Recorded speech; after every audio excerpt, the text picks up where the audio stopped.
Hey, everybody. Welcome back to another episode of Biblical Business Leaders Podcast. I'm your host, Jimmy Smith. Excited to be back with another episode this week on something that, just kind of came to me recently that I wanted to address with everyone from a business perspective regarding pride, regarding fear, and a few other topics as well. But ultimately, this one is an episode that's probably more spontaneous than anything. Typically, I will sit down and prepare a bunch of different things, but this one has, for some reason, felt to be more spontaneous. So I hope that this blesses you. I hope that and pray that it's ultimately going to be led by God speaking through the things that I have to say, and that it's ultimately His leadership here. But let's go ahead and get started with a prayer. Heavenly Father, I just want to come before you today and thank you so much for all of these entrepreneurs, all these business leaders that listen to this podcast, that are in the Facebook community, that participate in this, because it's so important to have fellowship in our lives. And I pray that you are directing and leading and guiding this podcast episode and the lives of everyone listening now and in the future, that ultimately you are glorified, your kingdom is magnified through us, and that you are establishing our steps on your path, not our paths, but on your path, so that we can glorify you and bring more light to you and what you've done for us through the death and resurrection of Jesus on the cross. So thank you so much for all of the blessings that you've placed in our lives. Thank you for the ability to come together on this podcast and to just come together in fellowship in different ways. And I praise you and thank you for that. Pray all these things in Yeshua's name. Amen.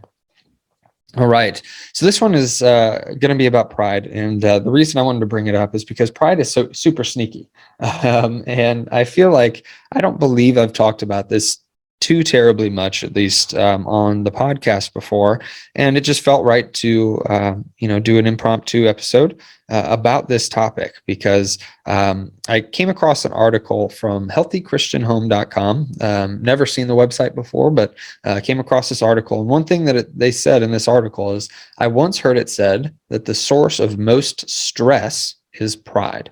And that really caught my attention, because as entrepreneurs, as business leaders, stress is just kind of a way of life. It's a lot of times it's just part of the the game, right? If you're going to be out running businesses, leading other people, trying to do anything different than the norm, there's going to be stress that comes from it from a business building standpoint. However, that's not what this article is about. It's not about entrepreneurs. It's about everyone in day-to-day life. And it just seemed like such a profound statement that the source of most stress is pride. And they go on to say, at first, I wasn't sure I agreed. I mean, my frustrations and anxieties were seated in real issues. But when I looked closely at those issues, I saw pride peeking out from underneath. More often than not, I was frantic because I was worried about maintaining an image, whether in others' eyes or in my own, or I was upset because I thought that I deserved more respect than I was receiving. I pushed harder to be more perfect, more worthy of praise. It's just, to me, that's a profound statement, something that I've always, not always, for the last couple of years, I have realized that a lot of fear that I have stems from pride. Whether it's fear that, oh, what happens if this happens in my business, or what happens if this happens in my personal life or my spiritual life, and a lot of that stems from pride, because whenever I really look at it, it's because I'm worried about keeping up appearances. I'm worried about keeping up maybe my lifestyle from a business standpoint, or I'm worried about making sure that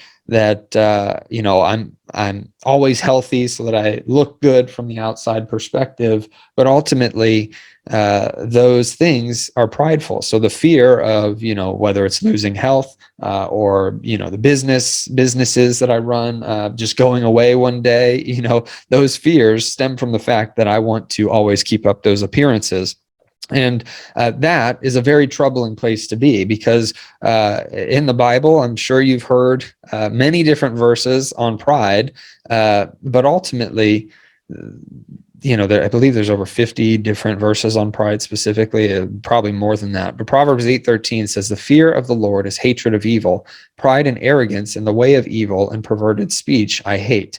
It also says that ultimately pride comes before the fall, right? And I don't have that pulled up in front of me, but that's something that we all know. And so pride is the sneakiest to me of all the different sins that we can commit, because it's so difficult to discern that in our lives, especially from a business owner standpoint, and especially if it's bringing more stress into our lives. I know entrepreneurs and people in general, we are, especially in this society, the most anxious society that has at least ever existed that we know of, because it wasn't exactly documented forever, hundreds of years ago. But they say that our society right now is the most anxious it's ever been. And that stress, that anxiety typically will stem from pride. And we need to do everything we can to push out the pride in our lives.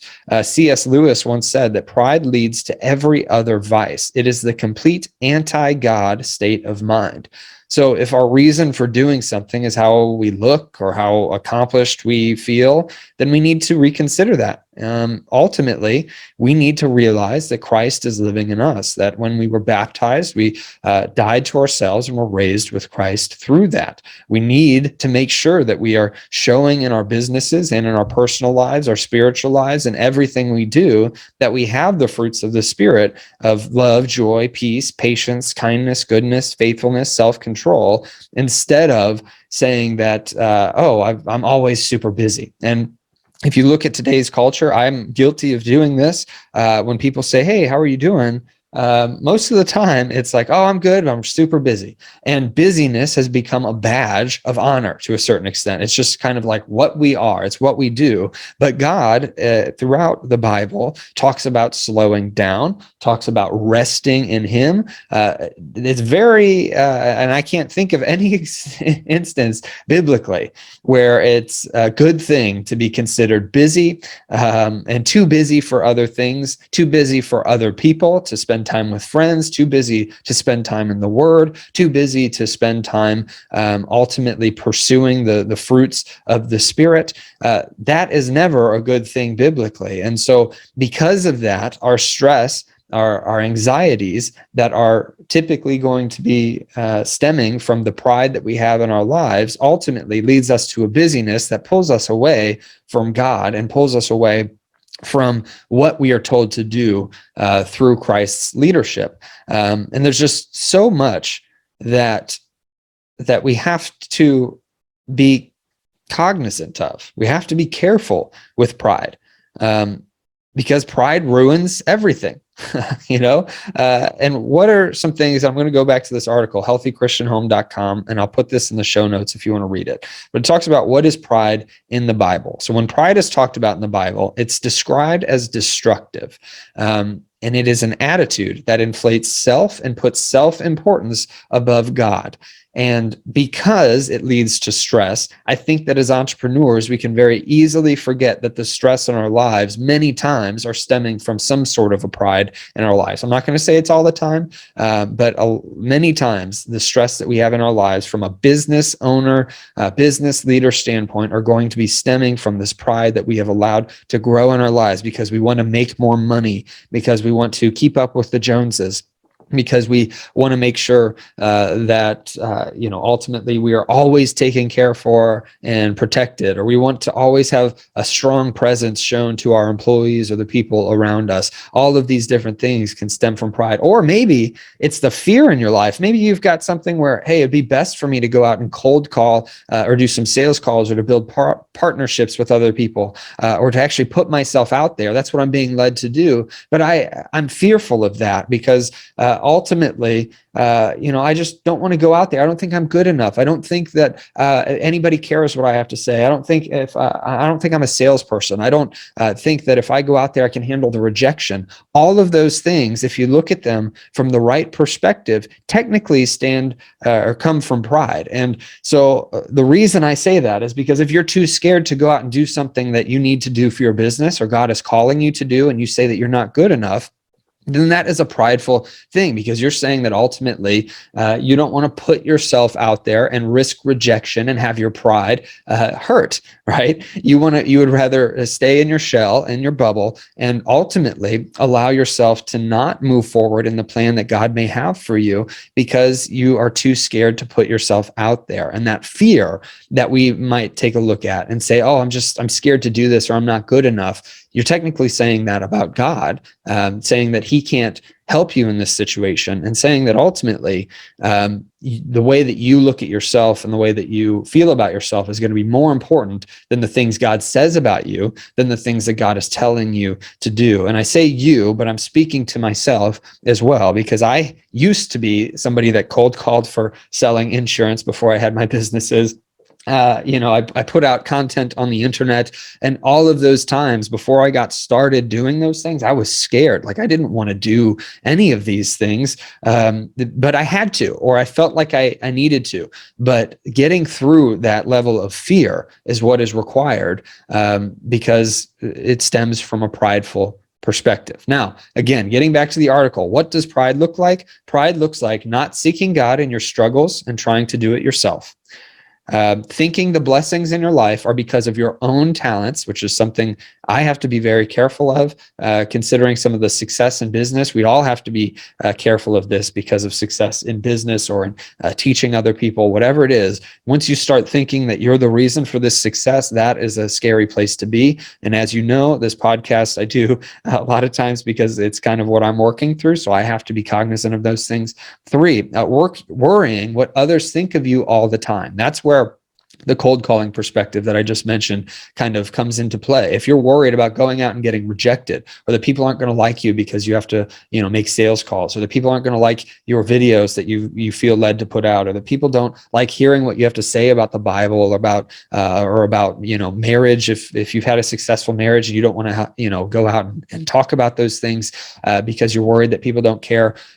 Ultimately, worrying what others think of you all the time is a problem. The 4th thing is wanting praise from other people, which all of us like to be praised. All of us like to have other people appreciate us, but if we're doing it from that perspective, then that's problematic. The 5th thing is feeling threatened by those who are better than you at something, which in business, that's pretty much what we all do. We compare ourselves to other people. We take a look at, I sell on Amazon. There's all types of success stories that come from Amazon sellers. We do $1 million a year in our business on Amazon specifically. And it can be very easy for me to look at somebody doing $200,000, $300,000 a month, $1 million a month, doing things that I know we could be doing, and me to just feel threatened by that. It can be easy as any type of a regular business owner. If you sell auto parts, or you work in a restaurant and you own that, whatever it is in your business, you can look at all these other things and see that they are, you can focus on the things that they are better than you at, or the things that they're doing to be more successful. And if you're threatened by those things, if you see that as ultimately a threat to your business, then you're not placing your trust in God in the right way. You're allowing that pride to come through, and for you to focus on the things that God wouldn't want us to focus on. He'd want us to focus on him and his goodness and his mercy and his ability to lead our lives, not our ability to take a look at other people and figure out what we need to do to get ahead.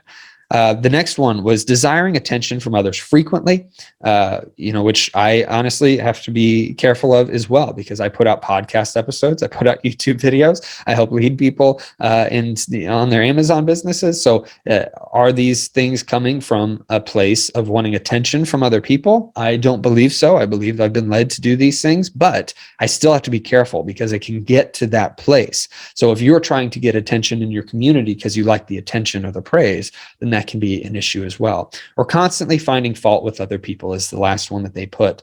And ultimately, that is very easy to do as an employer. So if you have people working for you and you're always finding fault with other people in your business, yes, we're supposed to correct and help them to get better. But if we're looking for little things all the time, I believe that can be problematic, because we want it to be perfect, because we aren't trusting God with our business, and we want it to be perfect. that can be an issue. So if you are trying to help your employees get better, that's great. But if you're letting go of people because of the smallest errors all the time, and you just can't find anyone that cares about your business enough as you do, you never find anyone that cares about your business as much as you do. So be careful with the constantly finding fault with other people, because many times that's stemming from you see yourselves in a light that is perfect, and those other people can't meet those demands of your perfection, and ultimately the pride that is within you. Again, it's sneaky.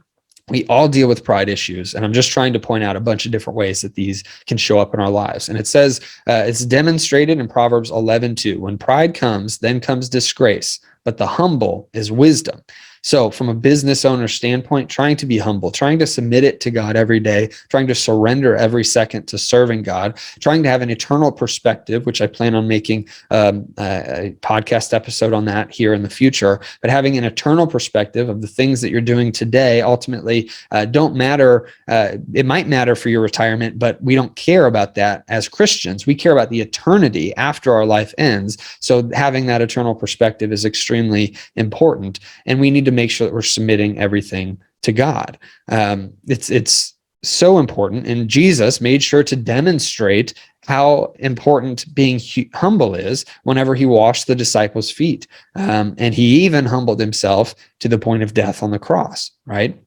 So this article was very impactful for me to go through. They give 50 other verses on pride and different ways that it it plays out in our lives, whether it's through possessions or through thinking we're better than other people, whatever it might be. These verses are all laid out. I'll put the link again in the description or in the show notes for this podcast episode. But ultimately, that pride fails to give credit to God, from whom all blessings flow, is what this article comes down to.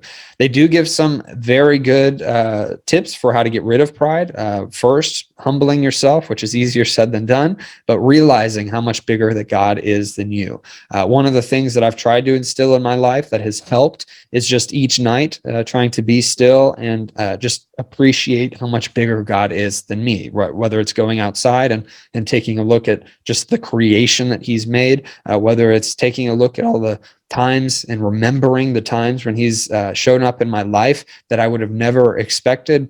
Whatever it is, take that time to realize how much bigger God is than you, and surrendering that over to him, business, life, etc. That will help to humble yourself and to realize that ultimately, while you might feel in control of your business, that if you give it to God, then the plans that he has for your business and life are going to be better than the ones that you ever thought that you could create on your own. The second thing is to ask for help. So if you are seeing this in your life, you're seeing this pride come up regularly, or this is speaking to you in any way, we can't necessarily get help from other people on this, but we can from God. We need his help. So ask God to help you, to help you eradicate that pride from your life and embrace humility, to walk in Jesus's humility that he had whenever he was here on earth. Ask that he will help you to see the lies that you're believing and focus on the truth. And remember, 1 Corinthians 10:31 says, so whether you eat or drink or whatever you do all to the glory of God. And if we can do our best to bring glory to God and not ourselves, then that will help us to get rid of that pride even more. The third thing they recommend is set your mind on things above. So if you can see, this is kind of having a pattern. A lot of it deals with surrendering it over to God and realizing that we have to look at the things from him, not the things of ourselves. So if we're always focused on pleasing other people or what other people think about us or how we can be more perfect in our lives, whether to look better or in our business to succeed more, or to get the car or the house or the vacations, whatever it is, if we're focused on these worldly things, then we're going to always reap worldly troubles as well. And we aren't going to have that joy within us. We're going to be stamping out that joy that God places in us. So if we can set our mind on the things above, as we are told to do in Philippians 2:5-8, have this mind among yourselves, which is yours in Christ Jesus, who, though he was in the form of God, did not count equality with God a thing to be grasped, but emptied himself by taking the form of a servant, being born in the likeness of men, and being found in human form, he humbled himself by becoming obedient to the point of death, even death on a cross. So we have to keep that example of Christ being a servant and trying to be as much of a servant to other people, be a blessing to other people as we possibly can. Because as soon as we focus on ourselves, it's a problematic spiral downward, typically. And then the fourth thing they recommend is realize whose approval really matters. And it says, at the end of the day, other people having a high opinion of you doesn't matter one bit. Why? Because as God's child, you are already approved. God himself is proud of you. What else matters? And in 1 Peter 2:9, it says, but you are a chosen race, a royal priesthood, a holy nation, a people for his own possession, that you may proclaim the excellencies of him who called you out of darkness into his marvelous light. And in Luke 12:7, it says, why, even the hairs of your head are all numbered. Fear not, you are of more value than many sparrows. And we have to realize that God's approval is what really matters, not anybody else's. If you're feeling led to do something by God and you are surrendering the results of that over to him, then ultimately it doesn't matter what other people believe or think. It comes down to making sure that you are serving God in the way that we are supposed to. And so there's tons of different examples and stories of pride in the Bible. I'm not going to go through those. They give those in the article as well. But hopefully this is something that helps you. If you want to dig deeper into the article, again, it's in the show notes. I'll make sure to put it in there for anybody that wants to read through the whole thing. They give, looks like 5 different descriptions and examples of pride in the Bible. Which are impactful as well. But I hope that this helped you, and I hope that it blesses you. Ultimately, pride cometh before the fall. It is a very sneaky sin, and typically it's the one, as I said earlier, was C.S. Lewis's quote. Let me find that again. C.S. Lewis said, pride leads to every other vice. So we might think that we're great on all these other vices, all these other sins. We have to be careful, because if we still have pride in our lives, it can lead to every other vice. It is the complete anti-God state of mind, as C.S. Lewis said. So hopefully this helped you and blessed you. Think about this, pray about it, see where maybe pride or fear and these different things that you might not think of as pride, think about and pray about those items in your life. Are you dealing with this? Are you struggling with this? Is it something that you need God's help on to make sure that you become more humble with your business, that you surrender it over to him and his direction, his leadership? Because we can take a look at numbers in business and say, oh, I was doing, $10,000 last month, and this month I'm doing $8,000. What am I doing wrong? What's wrong with me? What are the things that, I can't go back to my friends that think I'm doing $10,000 a month, and now I'm doing 8, and it looks bad because people are going to think less of me, or that I'm not as successful. Or, I used to have this many employees and now I have a lot less. And, that makes my business look smaller, and people are going to think I'm not successful. We need to take a look at these things in our lives to see where pride is ultimately the root of that cause, and surrender it to God. So that's your homework for this week. Surrender it all to God. Pray about this in your prayer time. Take time for him. And one side note as well that I've been thinking about lately, some of you may know that I work out regularly, 3-4 times a week, and I'm not a huge workout person, but I was convicted a while back that I was focused on working out because I wanted to look better, feel better, be healthier, right? And while that can stem from pride as well, you can take a look at it from a health standpoint and say, hey, that our body's a temple of the Holy Spirit. Let's have our bodies be healthy. But the one thing I realized is at that time, I was spending more time focused on working out and doing that than I was reading the Bible. I could go work out 4 times a week for an hour or so, doing that each week.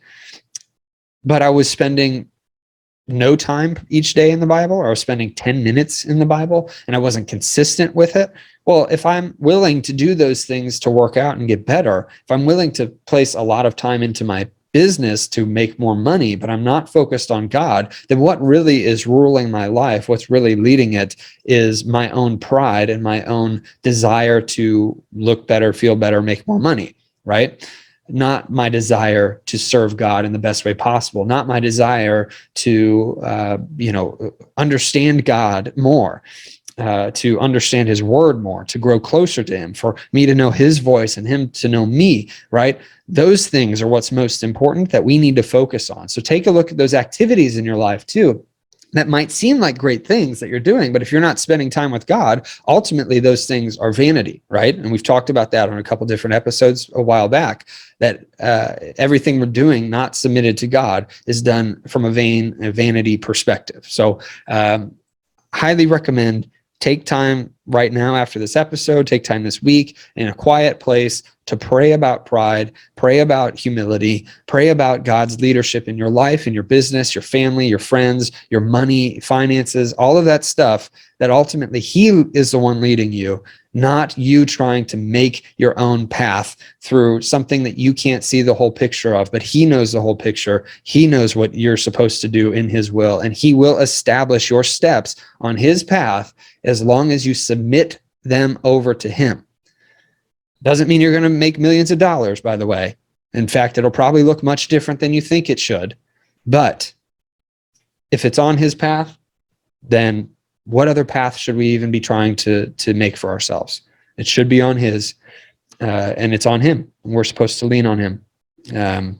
So anyway, I hope that this episode blessed you. Please go to the Facebook group, Biblical Business Leaders. You can find it on Facebook. You can see the link in the show notes. Whatever, I'd appreciate you to leave some comments. Let me know your thoughts on this. What are your thoughts on fear and pride and all these different things that I've mentioned today? I'd love to fellowship with you over there and just continue to grow that community. It's a small community, and I'd love to get more activity within that group as it has continued to grow organically. So thank you for listening. Thank you for liking, sharing, subscribing, all of those things on the podcast player that you use. And I just pray that this week you take some time with God, you focus on those things, and you submit them to his will and his perfect perspective on your life.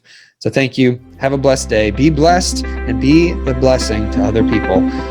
Thank you so much.